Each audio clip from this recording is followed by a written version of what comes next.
Welcome to the presentation of our final project, which we created in the end of the application programming in Java course at Inha University. Our team consists of 4 members: Aslkhon, Khoshimkhujaev, team lead Saidamalkhon, Inoyatov, Dilmurod, Sagatov, and David Suleymanov. And the project we want to present you today is a backend server. It's not actually a server, it's a backend application written with a Spring Boot framework for task management. Many IT companies and we created these applications especially for developers. Many IT companies today use different various task management solutions, and we decided that creating one more customizable one could be a good idea. Let me show. This is a GitHub repository of this project. It's a public repository that so anyone can follow this link, find it there, download and run on their self-host. This project is already hosted on Heroku. It's hosting for Java or any other kind of server applications. And now I want, and as our database we chose MongoDB, and it's deployed on their servers using Atlas service.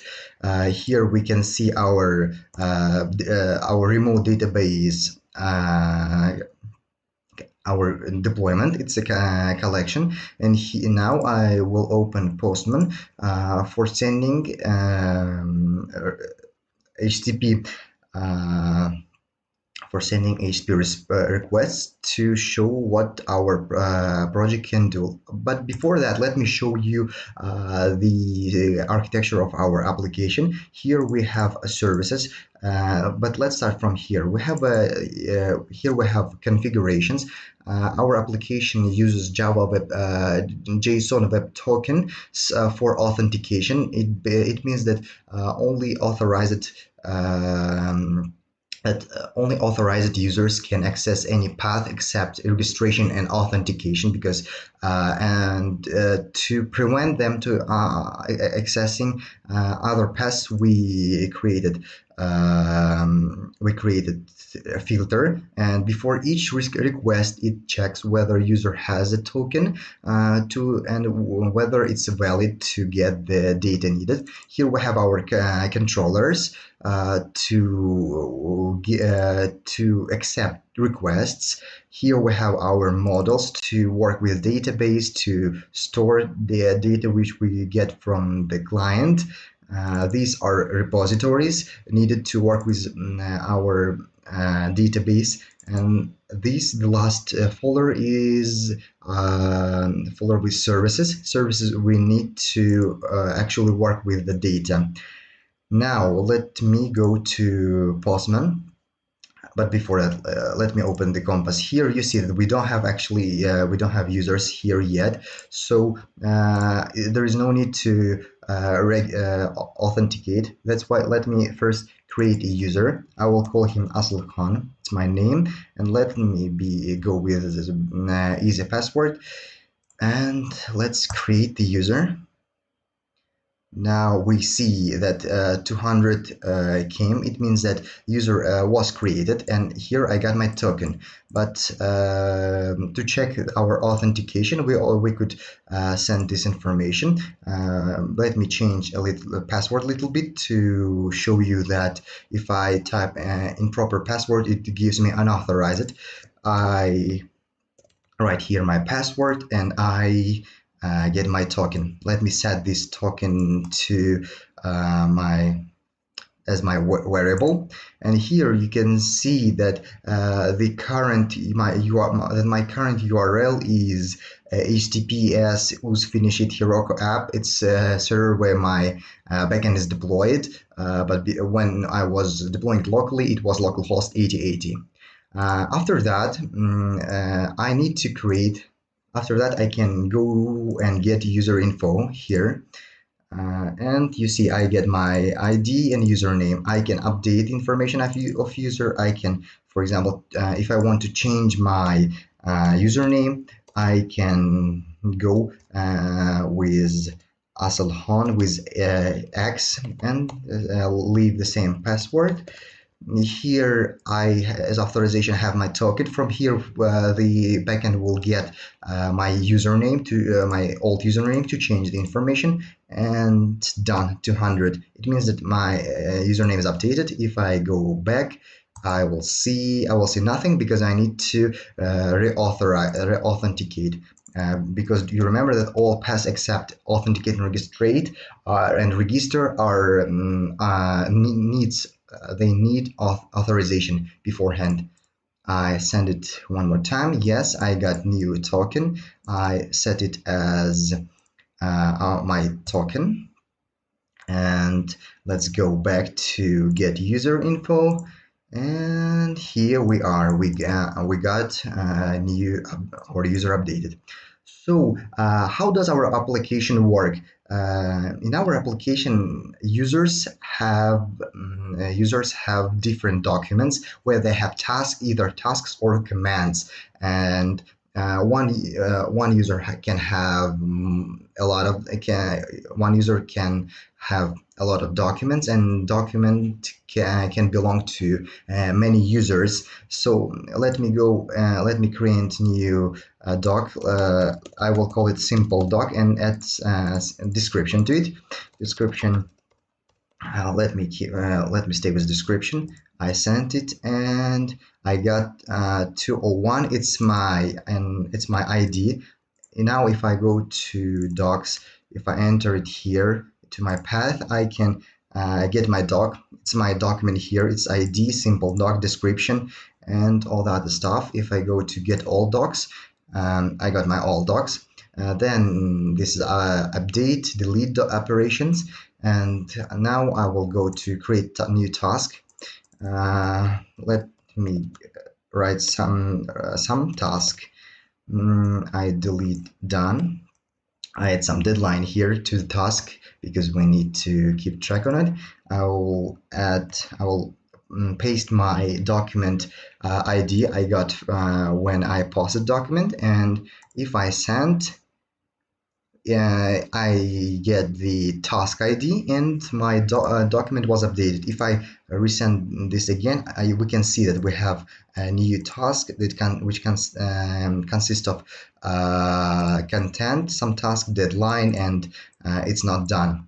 In case I want to mark this as done, I can paste here the document. I need to go back to my task, get the task ID, and mark as done, and paste it here.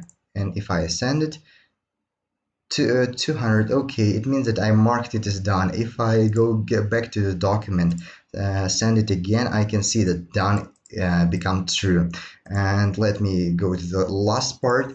Let me add some command to this document, and I need to again copy the document ID. I copied it from here and I pasted it to add some command. And yes, I have created. In case if I write a wrong document, or a document does not belong to the user, it will give me 404 not found, because under this user such kind of document does not exist. This document. Let me go back to get doc. I send it here, and you see I have a comment here. So basically, it's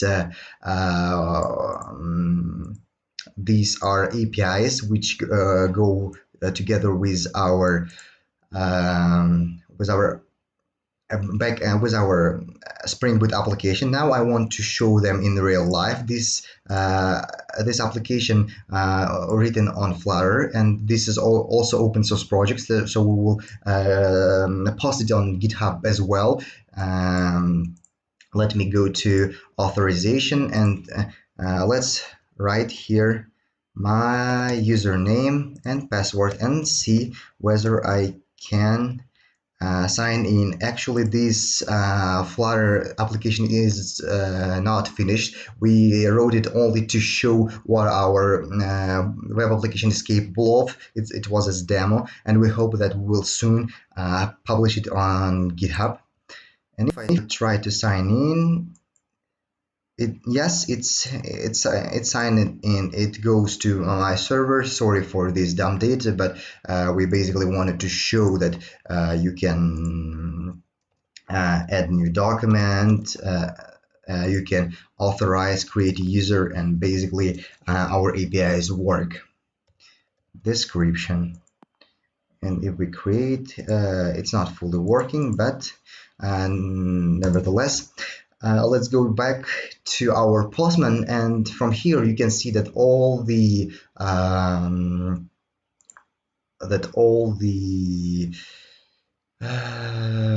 APIs work. In case if I want to delete the task, I can go to delete API to right here the document ID and task ID and see what happens, and it should give me no content. If I go back to get document, I see that it deleted my task from contents of the document.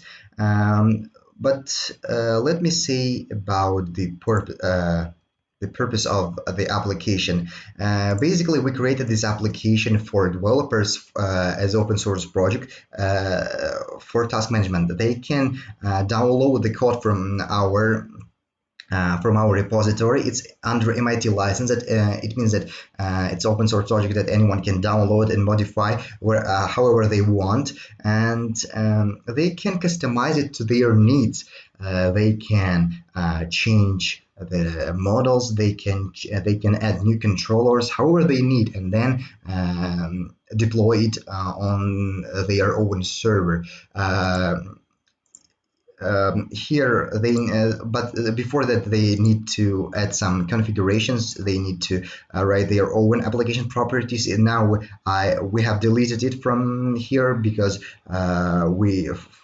for security. But they can write their own JavaTest secret. They can write pass to their MongoDB deployment, and after that they will be able to use the capabilities to use the whole power of our backend application. Here also I want to show you documentation which is automatically generated. For example, we see doc controller, we see what we can do with the doc here, where we can get all documents. We can get only one document. We need to provide ID here. We can get users. We can add new users to the document. This is also one of the features of our program. So I think this is all I want to show you today. I hope that during the lab sessions next week we'll be able to present our project to a wider audience, to a wider public. But for now, that's all. We will share the link to our repositories, upload the soft copy of our program to eClass, and thank you for your attention.